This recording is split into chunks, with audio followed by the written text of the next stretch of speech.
Hello and welcome to All to Play For, brought to you by Joe and Coral, with me, Lynsey Hipgrave, and you, Joe Cole. Joe, the sun's shining, back-to-back football. You enjoying yourself? It's great, Lyns. Where do you watch the game, the England game? Well, you want to see my setup at home. I've got sorted now. I've got a telly outside. Shameless like? Yeah. Like shameless, that's probably what the neighbours say. I've got an inflatable spa, which is actually just a big paddling pool for adults, but I'm calling it an inflatable spa because it sounds better. TV outside, I've just been loving it. I've only missed one game. Round to the Hipgraves and that was Austria, North Macedonia. Yeah, that's a good one to miss. Where have you been watching it all? Where have I been watching it? I've been in the house, kids round, England Scotland game. We had my little boy's best mate's called Hamish, right? And he's half English, half Scottish, but he's aired on the English side of his parents.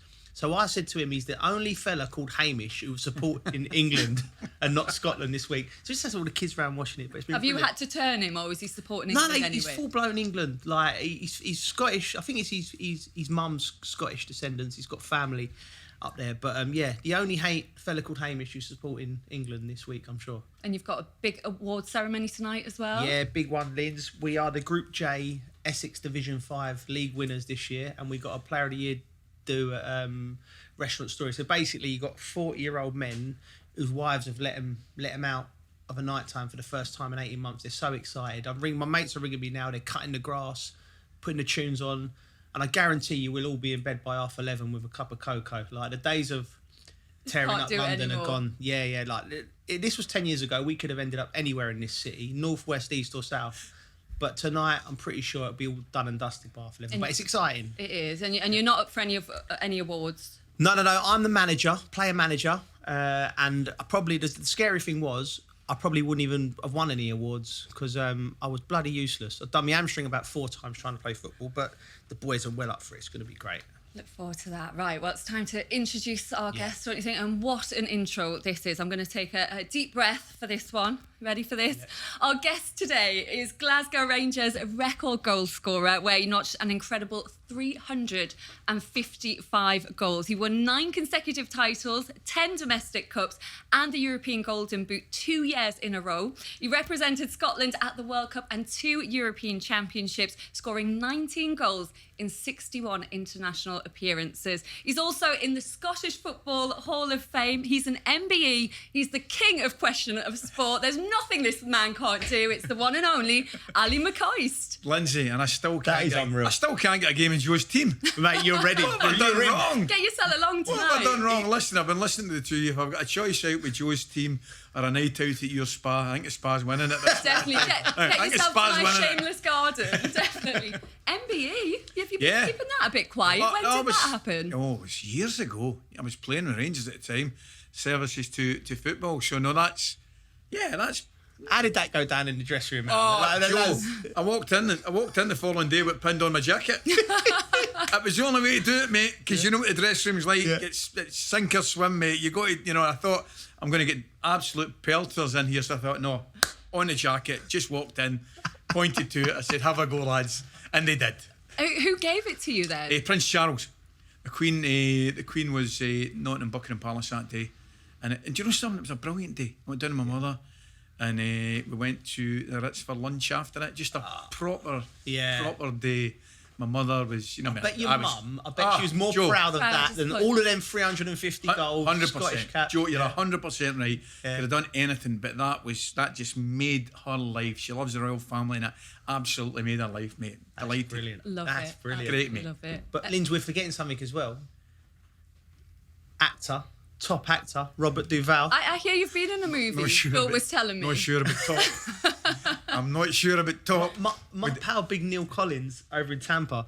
I must have forgot this. We were talking about this come up in conversation, and I said, no, he's not been in a film with Robert Duvall. It's quite a cult film for Scotland. I'm going to tell you, right? Well, if you talk about if you go into somebody's of a generation, myself included, you say give us your top 10 actors. I'll bet you 90%. We'll say Ally McCoist. We'll say Robert Duvall. They will say Robert Duvall. Yeah. I mean, you think about it. I can go back.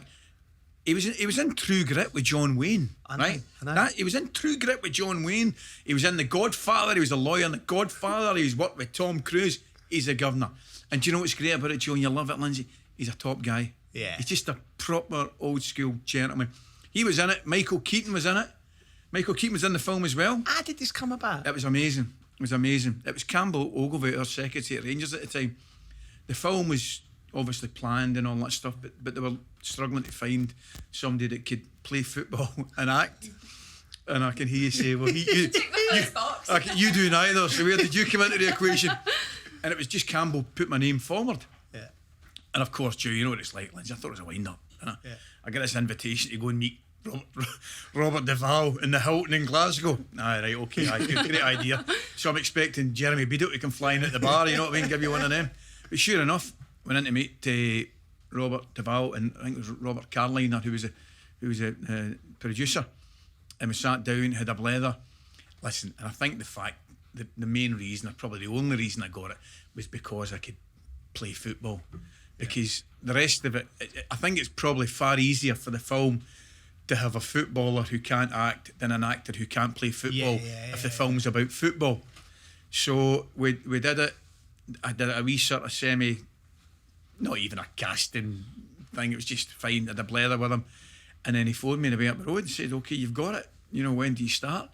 And I was at Killie at the time. I was just towards the end of my career, and I was down at Killie at the time. I tell you, it was brilliant.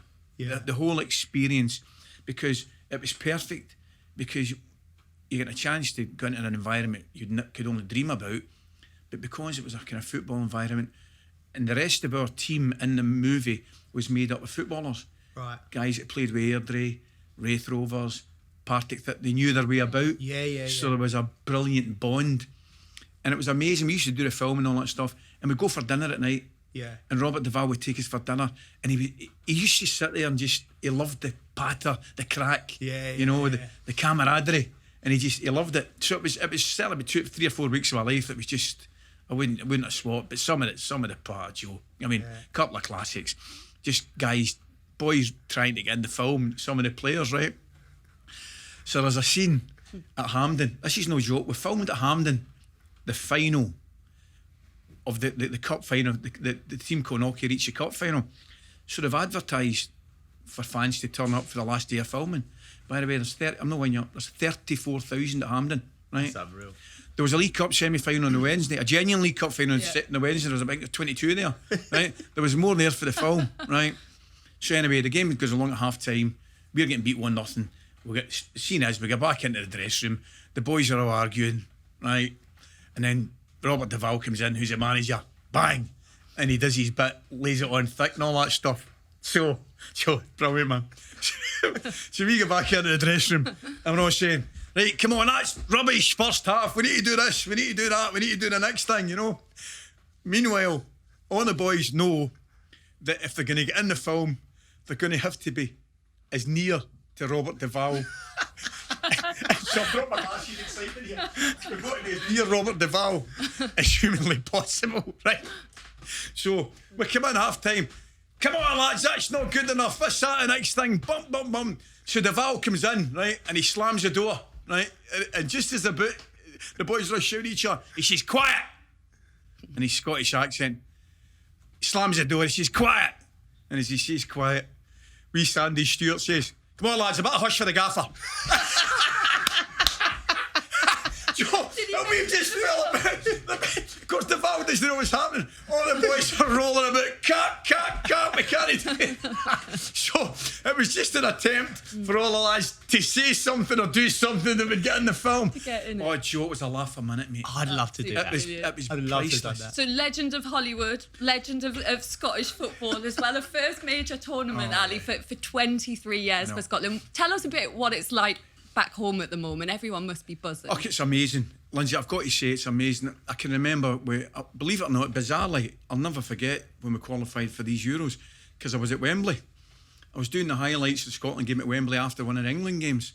So I was watching a penalty shootout with, believe it or not, Righty, Roy Keane, Lee Dixon. Yeah. And when Scotland won the shootout together, we were all dancing about. So, well, Roy was kind of smiling a wee bit, you know what I mean? Let's not go overboard. And the first thing I thought, I was clearly delighted for for the nation and for the supporters and all that stuff. But I was delighted for the players, you know, to get an opportunity to do.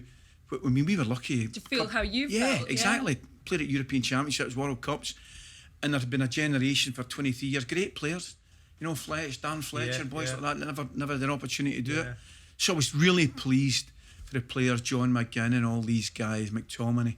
Yeah. And you know, well, I've not got the best start, but it's just a great opportunity for them to represent the country. It's brilliant. Before we talk about the big game on Friday, we're a few games in now. What have you made of the whole tournament so far? Lindsay, I've loved it. I always do, same as Joe and yourself, sit down and watch everything. You know, some of the teams I've been impressed with that you wouldn't normally. I mean, I enjoyed Slovakia's performance against Poland. They weren't bad. Yeah. I enjoyed France last night. They've got a bit in the tank, by the way. I think they've got another couple of gears to go. I thought England were very, very good, have to say. It was amazing to watch the Spain-Sweden game. Spain totally dominated the game. Could ended up getting beat 1-0, 2-0. Yeah. The boy Isak up front, who I really, really like, the Swedish lad up front. He's good. Isak, Isak, he looked really lively. So I've enjoyed all the football, same as yourself, guys. You can't enjoy it. It's magic, isn't it? What did you make of Scotland's opening game? Do you know what I thought? I'll tell you exactly what I thought, Lindsay. Joe, I thought, in many ways, it just kind of typifies Scotland, particularly at major tournaments, and include our own generation in that. It's fine, it's good, but there's just a couple of things don't go your way. I honestly didn't think there was anything between the teams, Joe. I thought Scotland were a better side. Yeah, I wouldn't disagree with that, mate. I did, mate. But it comes to the bit where you've got to win games. You've got to be clinical. Yeah. You know, and perhaps at the top end of the park, that's where we lacked a little bit of composure, a little bit of quality to go and score when you need to score. And listen, everybody's talking about the second goal. Brilliant goal from Patrick Schick. It was a beautiful goal. Are you blaming Marshall or is it just a worldie? I think, listen, it's a worldly of a finish. I think the goalkeeper's too far up the park. I've got to be honest. I think he's too far up the park. And he makes, you know, Schick's mind up to have a go. If he's 10, 15 yards back, he doesn't attempt it. Listen, the execution is tremendous. How hard is that to execute? Oh, that's so tough because it was on the run. Like it wasn't like, for instance, Beckham's goal. It's sort of the ball just dropped and he was on the run at full pelt. I think he said, Schick, in an interview, he said he saw him off the line in the first half, so it's on his mind. It must have been on his mind. Look. Yeah, definitely a look. Yeah, he knew. Yeah, but I think he's a talented boy, by the way. I thought he had a good game. But I'll go back to Scotland. I think they was the better side by quite a fair bit. And I think there's more to come from it. You have to remember, we're talking, you've got Tierney to come back into the side against England. I think Billy Gilmore is made for international football, the way he plays. I know Billy because I coached him at Chelsea and I know what a talent he is.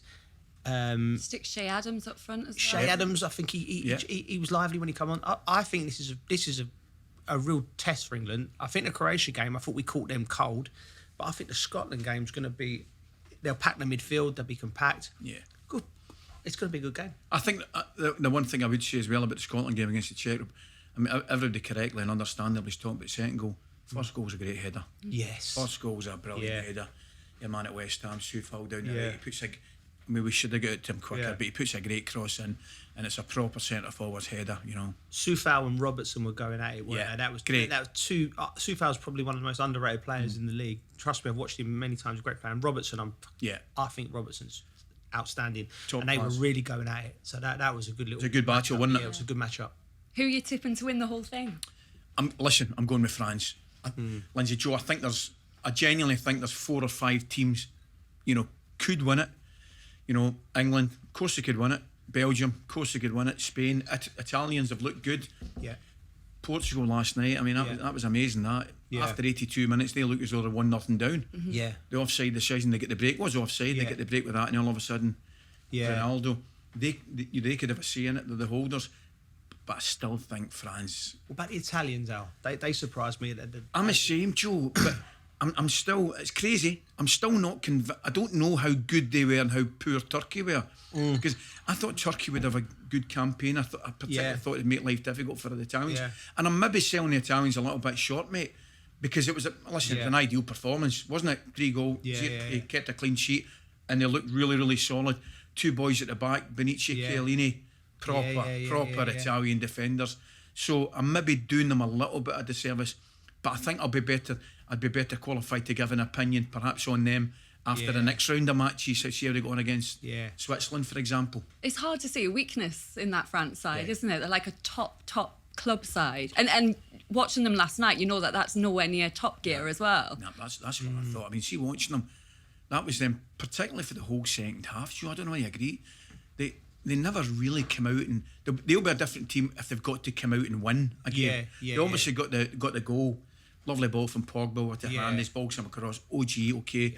But once they got that, they kind of sat back. Particularly in the second half, I was looking at. I couldn't believe the work Griezmann was doing defensively.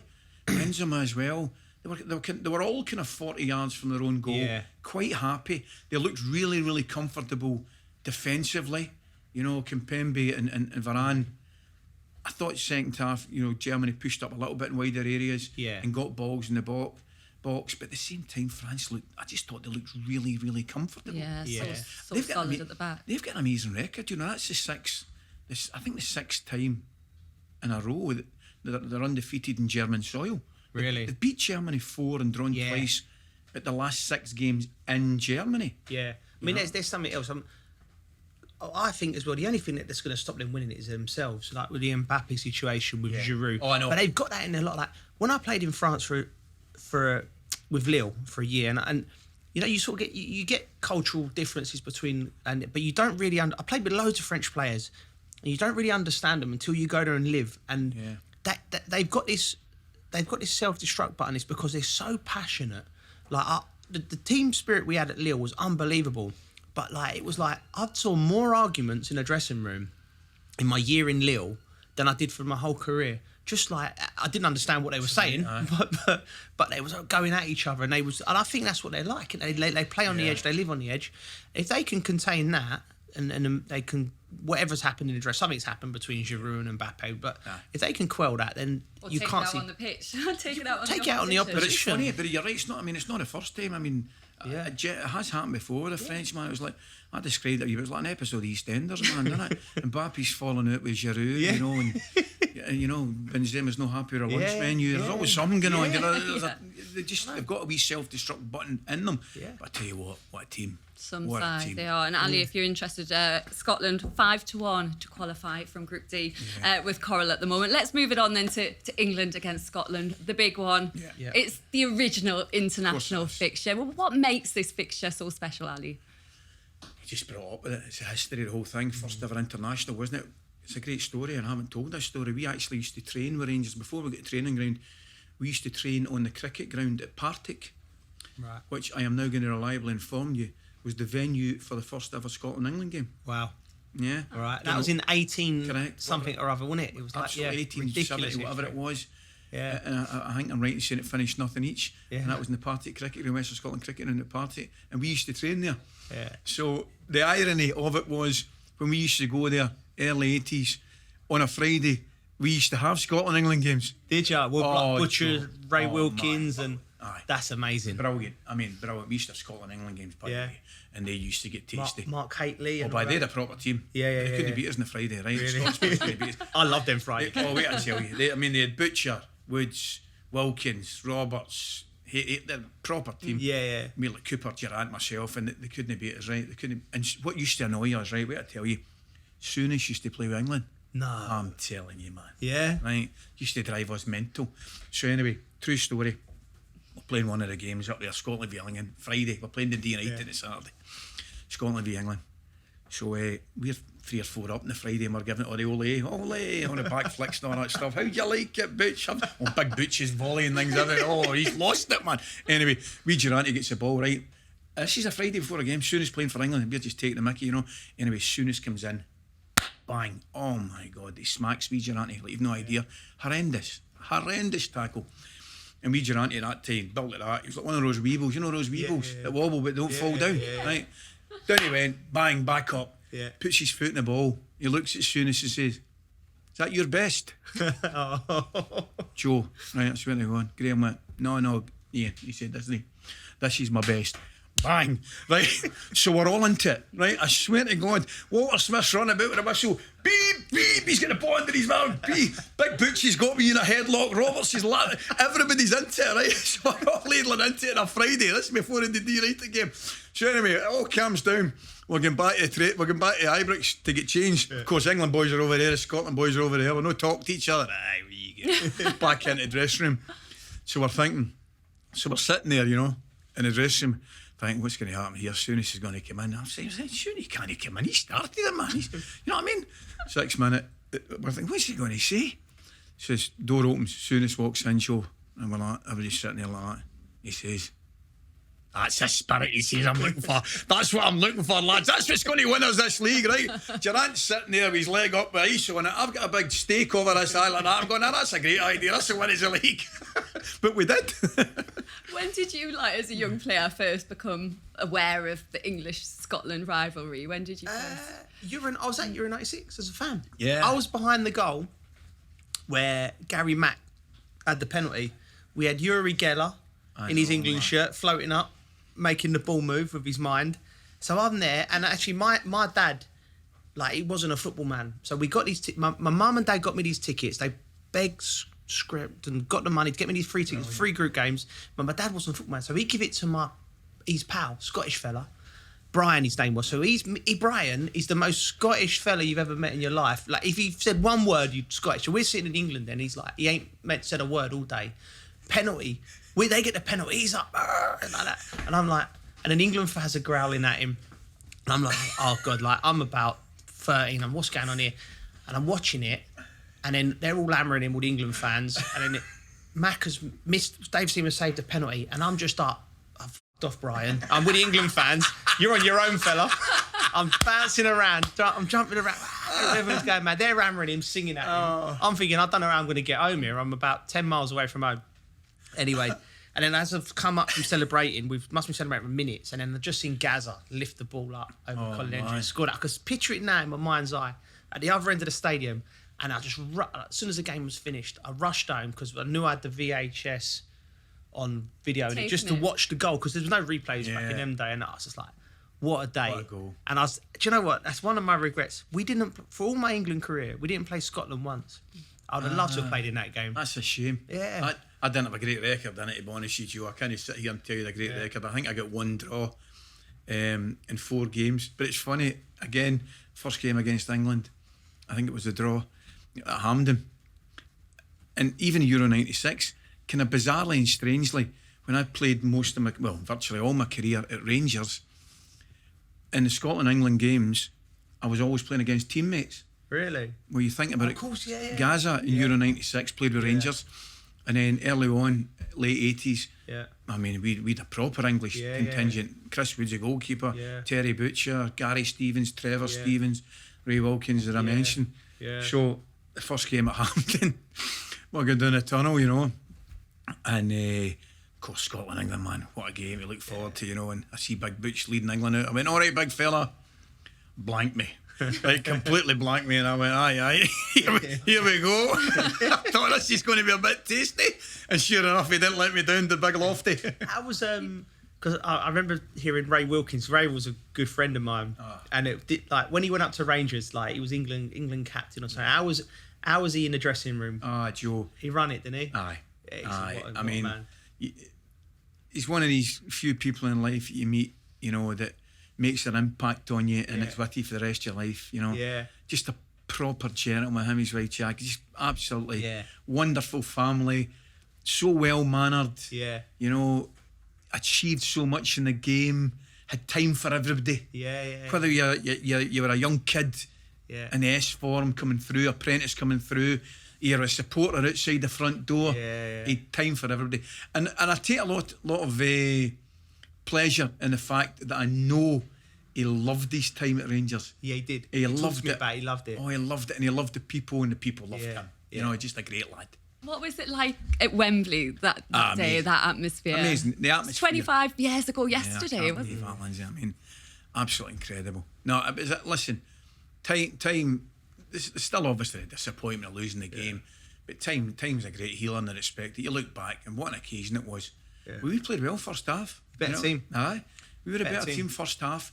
and we just thought, just keep this going. And then Gary puts a great ball in for Al at the back post. Great header. Brilliant header. Fantastic header. Such a shearer goal, Sorry, Al, did he? Sure. If I remember rightly, did Jamie Redknapp come on at half time and change the game? Totally. Yeah. Totally. That's what happened. That's exactly what happened. Yeah. Jamie came on and was brilliant. He really was.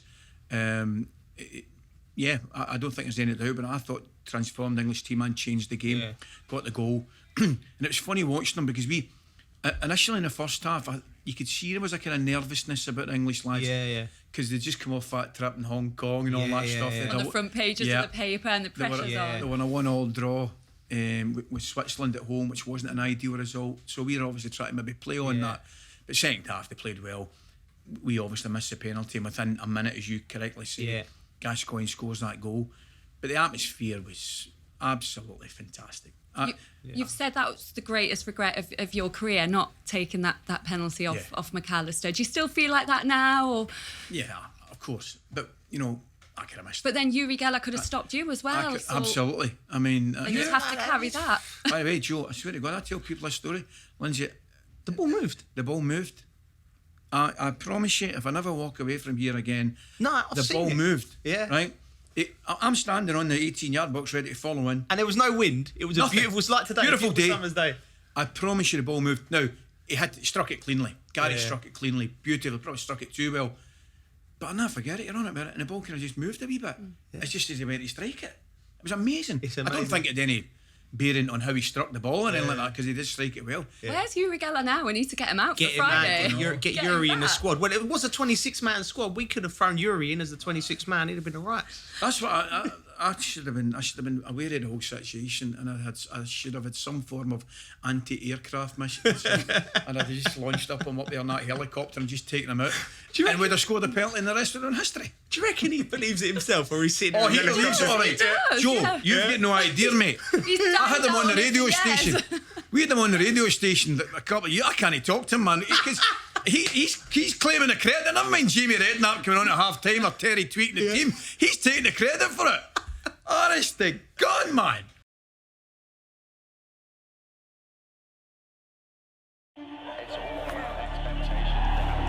Tuesday. This is why you love international football. Thursday. The best ever goalless draw. Saturday. These guys might be underdogs, but you wouldn't miss this match. Every match day matters. So every time you collect 3 matchday stamps, you get a £5 free bet. Matchday rewards from Coral. And the odds with Coral, Scotland 10-1 to beat England with Coral. Do you think they can conjure up a bit of that brave hot That's spirit? offensive. That's offensive. I tell you what Coral. I do like. I like your Coral 5-1 Scotland to qualify. Yeah. And I'll tell you why. Because I still think we could beat Croatia at Hampden. Honestly. I agree. Do you know what? I looked at England game, and England were very good. I'm looking at Rebic, Croatia were disappointing, weren't they? Kramaric, Modric was getting deeper. Listen, they're a really good team, and technically they're better than Scotland. But you never know again, they're one off. If you deal with Perisic in the final third, I think you can. I think there's not much pace and mobility. Yeah. So the Scottish, which I think will hurt Scotland. Like I think if Grant Hanley plays, I think if he plays against anyone with a bit of pace, he's going to get trouble. I think if you deal with Perisic, I think Scotland could beat Croatia. I don't think they're much. I think Croatia could be the surprise team that gets knocked out. Yeah. And third place is enough for 4 other teams as well, of course. Coral as well will give you odds of 14-1 if you think England will beat Scotland 4-0. I've got a funny feeling for 5-0. I probably shouldn't say this to you, Ali, but I don't know why. I'm going 5, not 6. Lynsey's our guest, okay? You have to be polite, all right? I think you're better than Panama, so I'm going 5-0, not 6-0. Panama? She's telling us with a Panama brush. I've just got a hunch that it's just all going to click for England at Wembley, and they're just going to go Do you know something? on a mazza. You've got to be honest. England players middle to front show. Brilliant. Absolutely brilliant to watch. And you look at the talent, whether he goes with Grealish, Foden and Mount and all these guys. Magic. But we'll be organised. We will definitely be organised. And we've got to make it. For us to get a result, there's a few things have got to happen. There's no doubt about it. We've got to defend well. Goalkeeper's got to play well. we've got to carry a little bit of luck that we spoke about. Yeah. We've got to carry a little bit of luck, Yeah. and we'll have to do what we clearly didn't do against the Czech Republic, and that take our chances when they come, if and when they come. You've got leaders as well in there. You've got McTominay and Robertson. But Tierney, do we think he's going to be fit? Do you think? By all accounts, the reports are that he's trained, certainly yesterday, he's going to train today. Big miss for us, no doubt about it, because, you know, you're looking at the Scotland team now, you maybe get 2 or 3 players that you would say real top quality international players. Tierney's one of them. Robertson, McTominay's come in and done well. We are still a side that cannot afford to be without our top players. You know, you look at Wales, for example. Yeah. Wales have got players in forward areas that have got something a little bit different. Yeah. Whether it's Bale, Ramsey, you know, guys like that. They've got something that can do something to win a game. We don't really have that in forward areas, but we've got some good players in and around our midfield, you know, so that's where we are. What changes do you want Gareth to make for that game? I think it's I know important. you said last week you thought it was going to be a different team to the Croatia one. I think he'll make 2 or 3 changes. I think he'll definitely play a left-sided player at left back, whether it be Chilwell or Shaw, because I think as much as Trippier done fantastic, I think it was horses for courses in that particular game. I think his conclusion was probably because Tyrone Mings is playing on that side, and I think Trippier's a good talker. He's a good defender first and foremost, and I think he just wanted his experience next to him, tighten it up. And but I think he'll go with left back, Shaw or Chilwell. I'm not sure. I think Jack will come in if he's fit. Possibly, I think Phil. He might take Phil Foden out and put Jack in, not because of anything Phil done wrong. I just think he'll feel he's got the luxury to change it up a little bit. And I think Phillips, he would have been thinking in his mind, I'm going to take Phillips out for the Scotland game. But I think when a player's played as well as he has, you got on the crest of a wave and let him play. So 2 changes I can see, but no more than that. Maybe 3. See, that's a luxury I think a team like England have got, where they can make, as you say, Joe, 2 or 3 changes. Yeah. They're not weakening the side in any way. You know what I mean? Yeah. They're just kind of freshening up a little bit. Yeah. Whereas we don't have the luxury of doing that. We've got to get our best players on the park at the one time. Whereas England, you look at some of the players, the squad's fantastic. Yeah. And possibly Lynsey. I don't know. I think Reece James might come in for Kyle Walker. I know Kyle Walker defended very well, but I think you've got to expect us to have the ball. Yeah. And Reece James is the best deliverer of a ball. Yeah. That I've seen in a long time from there. So I think Harry Kane will enjoy that as well. He's for some season, Reece James, proper player. He's you look at a player. I look at a player like a set of golf clubs. Has he got the pitching wedge? Has he got the driver? He's got everything. He can do everything with a football. He's big, strong, defend. I'm surprised. I'm not surprised he went with Kyle, because I thought he was going to go and play Kyle in a back 4 or back 3. I think I thought he was going to go Kyle and John Stones at centre half. But Kyle Walker's a fantastic player, but Reece James is different. Better on the ball. Well. Yeah, better on the ball. Yeah. Ali, it's time for What Really Happened. Yep. And this is where our audience pick a moment from your career that they want to know more about. They want the truth from behind the scenes, hear it from you. And for this week's What Really Happened, is it true that after Euro 96, you helped Gaza recreate not only the goal, but also the dentist chair celebration in the Rangers dressing room? We certainly did the dentist chair celebration. There's no getting away from it. We certainly did the dentist chair on numerous occasions, that celebration. But no, I couldn't bring myself to help him reenact the goal. But you know, I'm going to tell you a story, honest to God, Joe. Lynsey, and you'll probably find this unbelievable. He never mentioned the goal. Yeah? In the dressing room after the game. Really?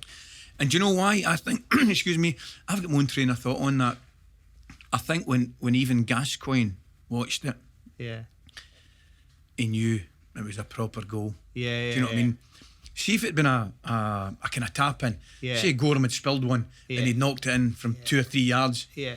I think he might have gave us a wee bit. Yeah. But I think, I'm loath to use the word embarrassed, but I think even he knew it was a tremendous goal, and he probably felt a wee bit, and I don't want to mention it, which is amazing, eh? You'd have thought the opposite, wouldn't you? Oh, yeah.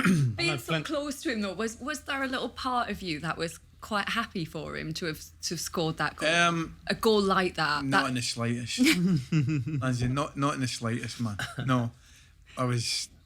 Listen, I can appreciate the brilliance. Of course I can. But if you're asking me if I'd far rather he hadn't scored it, that's my answer, yes. Yeah. But I mean, Gascoigne was brilliant. Typical Gascoigne, Joe. I mean, he'd promised Stuart McCauley's jersey for his wee one, and he'd promised me his jersey for his wee one, right? Yeah. So we're going down. We're going down a tunnel at half time, right? They've not played well. We've played well, and I see him giving Stuart McCauley's jersey. Yeah. Just in front of us At half time. at half time. Yeah. So his mind, he just doesn't want to let MD down. Yeah. So he gives Stuart the jersey and he says, "Tell Coisty he's got my one in the second half." Right? It's fantastic. So it's amazing, just a human being thinking like that. Yeah. He knows there's kids involved, Yeah. and he's still totally focused on the game, but he doesn't want to let MD down. Yeah. And of course, I have got a lovely picture of him and I shaking hands at the end of the game. Yeah. I'm giving him a wee cuddle and we're exchanging shirts. So, as much as the goal was brilliant, absolutely brilliant, I would rather he didn't and hadn't have scored it, and I've got the jersey in which he scored it in.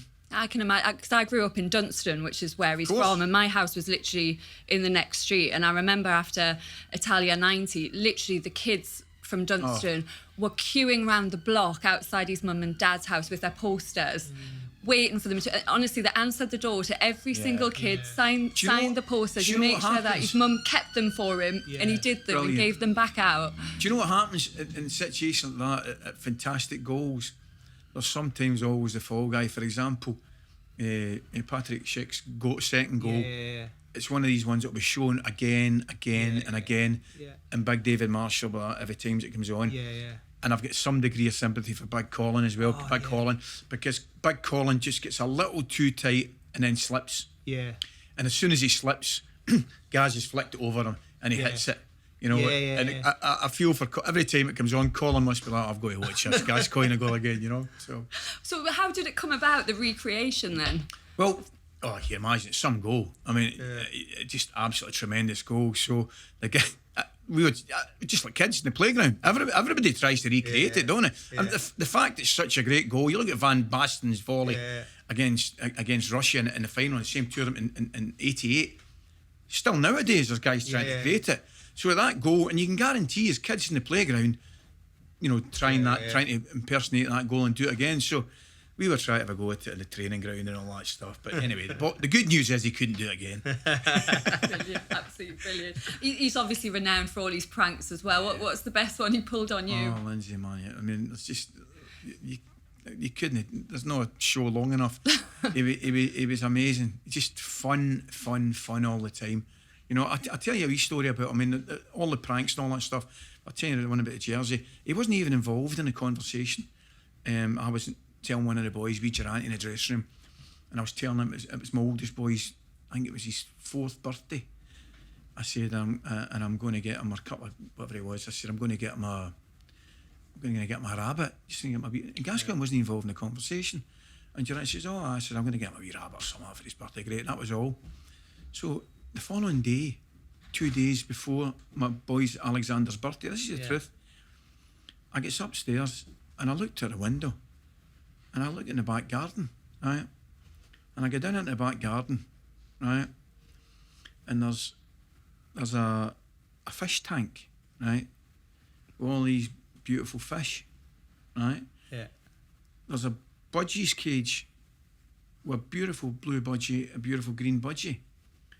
And next to it, I swear to God, there's this Buckingham Palace, a rabbit's hutchies, with the most gorgeous white rabbit in it. And there was a birthday card to Alexander from Gaza. And he'd bought these, he wasn't even involved in the conversation. And he just overheard. He just overheard saying my boy's birthday. And he went out. And by the way, and it's important, I tell everybody the story, all the food, the water temperature, everything, all the instructions. It wasn't just he'd done it and went like that. Yeah. He'd get the food for the budgies, the rabbits, you name it. And I thought, what a guy. Got him his own little petting zoo. Do you think, Al, now, obviously Gaz, he's had his own problems, well documented. Do you think in coming through in this era, do you think he'd have been more looked after, if you like? Do you know something, Joe? I get asked that question, and Paul would be the only one qualified to answer it. Yeah. But I'm not sure, because if you ask him, see guys like Sir Bobby, Terry Venables, Walter Smith. Yeah. I know they absolutely loved him. Yeah. And I know, for example, he used to go to Walter Smith's for his Christmas dinner and things like that. Archie Knox couldn't have done enough for him. Yeah. It'd be interesting to ask you a question. I genuinely don't think certainly those guys couldn't do any more for him. I get totally in this day and age, you know, with mental health issues, it is clearly getting better, and we're all thankful for that. But do you know something? I'm not sure Gaza would have done anything different. No. You know, he loved every minute of what he did, whether he was out fishing, but clearly where he was at home was on the football pitch in the training ground. See, you Glasgow Rangers probably got the best of him, mate. He was stunning, wasn't he? Some of the goals. Oh man. Some of the. I remember he scored a goal in the cup final against. It might have been Hibs or something. Ridiculous. Yeah. Joe, you know, I do say that to people with all due respect. They play for brilliant clubs, you know, Spurs, Arsenal, Lazio, massive clubs. I think we get the best of him. I think that's where he produced his best football. I think that's because he was happy. Yeah, 100%. Yeah. That's why I'm not sure that question, although I totally understand it, that's why it's a little bit different to ask somebody at Rangers, because I think that's where he was at his happiest and we saw him at his best. You saw that side of him, definitely. One thing I want to talk about with you, Ali, as well, is your co-commentary as well. You've become something of a cult figure. Lyns, what I tell every day, I said, the lads ring me, who have we got on? I said, Ali. And all of them, to a man, love your co-commentary. Said, he needs to be on every game. They absolutely love it. Everyone just wants to watch every game with you, Ali, I think, definitely. Do you enjoy it as much as we enjoy listening to you? I love it. I absolutely love it. And I think that's hopefully one of the things that comes across, because, you know, I think the best thing in the world is playing football. But by 100 miles, right? That's the best thing. Everything else is nearly as good. Management and coaching's nearly as good, not as good as playing. And then after that, it's watching and commentating and going to the games. It's great, you know, and I really enjoy it. And I think that's maybe the way it comes across. Because the guys that listen, yourselves that listen, you want to hear somebody enjoy it. You want to hear somebody excited by it. You want to hear somebody hopefully with a little bit of knowledge that knows what they're talking about and can give you some information. But at the same time, you've got to be happy in what you do. It does. Just to be knowledgeable at the same time, hopefully. Yeah. And you really pay attention as well to the places you are and the cities you're in as well, which I love. You're like a bit of a Lonely Planet guide as well. Honestly, it was great. Like Russia, Joe, what a trip, man. What a trip. I mean, a lot of the boys, and I get it, like Righty and Al Shearer and a lot of the boys, they had a base in Moscow and that was it. Because that's where most of the games were. Yeah. But I had the option to go a few of the places. Yeah. Oh, man, it was tremendous, man. Moscow with a base in Moscow, but we're going to St. Petersburg and Nizhny Novgorod, for example. What chance am I going to get in Nizhny Novgorod? Which was an amazing place. Yeah. You know, which, like 20 miles outside Nizhny Novgorod, used to be their chemical weapons place and the space place and all that kind of stuff. And then we go down to Sochi and Samara. It was just fantastic. I mean, Russia, the best times to go to these places, and probably the safest times to go to these places, are when major tournaments are on, whether it's Olympics or Euros or indeed the World Cup. But no, John Champion and I, we used to go, you know, we'd go to wee trips and all that stuff before the game, you know, with Stalin Sachi, you know, you would go and visit his, where the... You take your little travel guide and brilliant. It's brilliant, isn't it? We should get him his own travel Yeah, listen, I'm up for that. I'd love that. I told Terry, I said, the only job I want to do, apart from what I'm doing, I'd love to do the old... what was the one back in the day? Wish You Were Here. Oh, brilliant. Jude the Chalmers, man. I used to sit and watch that as well, man. You were Joe and Ali. Wasn't it magic? Oh, mate, imagine that. Brilliant. That was tremendous. I'm like you. I like to go and have a look around. Even when I do the Prem games, whatever city I go to, if I stay overnight like Newcastle, I go for a run. Yeah. Like for about an hour, I just go all around the city. I don't get far, but I'll have a little look round. 100%. Yeah. That's one of the best ways to see a city, isn't it? The fact is, we never get a chance to do it really as players. Because when you're a player, you're in the hotel, training ground, stadium, back. Yeah. Right, Ali, if you're still speaking to us... Well, we heard yours. We're going to get your predictions before you go, if that's all right. You can't do any worse than Joe, because... You've not been good, mate. Well, you went 3-0 England, didn't you, last week? Okay, or was it 2-0? No, you went 2-0, I think. Yeah, but I got the result right. 2-0, I got the result right. I'm happy with that. What was my other ones? I can't remember. I think you went North Macedonia as well, didn't you? Did I? Oh, God. Right, Ali. Right. What's your prediction for Denmark-Belgium kicking off 5 o'clock on Thursday? difficult to go against Belgium, isn't it? I mean, Lukaku, great start to the tournament, but you obviously we know what happened with the Denmark situation.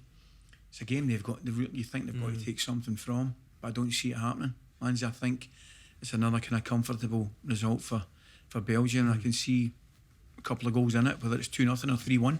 Yeah, Lukaku looks on fire, doesn't he? He does. Yeah, I'm going to go with Ally on that one. I can't see anything other than a Belgian win. I'm going to go. Yeah, 2-1. I'll go maybe a bit tighter, but I fancy Belgium. Okay. Well, of course, at the Euros, every match matters with Coral as well. So, Ali, what are your predictions for Sweden against Slovakia on Friday afternoon? That's a good game. Tell you, Joe, it's a good game. I mean, Sweden get outplayed, as we say, against Spain, but boy, up front, they look all right. A typical Sweden, you know what I mean? Yeah. Organised, difficult to break down. Slovakia, I was impressed with. I've got to tell you, they didn't play with centre forward. Played Hamzik. Boy, Duda, who was at Norwich, he was tremendous, by the way. He was good. He was tremendous, and it was Robert Mack to get the goal. It's a tough one to call. It really is. But I'm going to go with Sweden in this one, and I think Sweden could win that one 2-1. Yeah, Joe? I'm going to go with Slovakia. I've got a bee in my bonnet about Sweden. I watched the Spain-Sweden game, and I understand why they played like they did, but it was just so negative. I know they created 2 chances, and they could argue they won the one, but Spain, which I think was, I've been underwhelmed by Spain for a while now, but they still created 8 or 9 great, glorious chances. So if you're going to defend like that, as far as I'm concerned, if I was to play with 11 international players, with very decent players for Sweden, and I'm playing like that, and I'm still, Spain should have scored, Koke should have scored 2, 3. Yeah. I think Sweden might end up going out. So I'm gonna back Slovakia. I'm with Ali on that one. I think Slovakia were excellent. And the big one, Ali, finally, England against Scotland, 8 o'clock, Wembley on Friday. Well, I know where it is, and I know what time it is, Lynsey, just in case you thought I forgot. I'm just going to turn up and avoid this 4-0 drubbing that we're getting. Anyway, I have to be, I'm a half full kind of guy, as you, that's spelt with a U, and I honestly think we can get something from the game. I really do. We're going to got a lot of things are going to have to go our way. I get it. We're going to have to be lucky. Goalkeeper's going to have to play well. We're going to have to defend well. Going to have to be really, really organised. But listen, we've got to go there and believe we can do it. We have to believe we can do it. I can see us taking the lead. I'm not sure we can keep it. But I'm going to take a 1-each draw. A 1-1 draw. England 1, Scotland 1. There is my prediction. England have got to deal with the pressure. There's a lot of pressure on this one because the country expects them to win it. Yeah, I don't think these group of players are going to have that mindset. I think they can't wait for this game, the England players. I think England are going to win 2-1. I think Scotland will be admirable, and I think they'll be so unlucky to go out of this tournament because I think they perform well against the Czechs. I think they'll turn up. They'll be organised. I know Steve Clarke well from the Chelsea days, and he's a fantastic coach. I think they've got a talented squad, but I just think it's England's time. I mean, I'm a half full guy as well, and I think it's England. I'm going to go 2-1 England. 2-1 England. Okay, well, Belgium 5-1 to beat Denmark, 1-0 with Coral. You can back Slovakia at 4-1 to beat Sweden. Scotland 9-1 to beat England, Ali. And Coral will give you odds of 7-1 if you think Southgate's side will beat Scotland 3-0. Enjoy the game, Ali. Thanks so much for coming on. Great to see you. Thanks for having me, guys. I'm probably going to end up with egg on my face on Friday night. I hope you take us the right way. I hope you do. Joe, thanks as always. Lovely to see you. Remember to find us on Saturday on the Joe YouTube channel or wherever you find your podcast for all the reaction and analysis with me and Joe after England and Scotland. You've been listening to the All. You've been watching All to Play For, brought to you by Joe and Coral.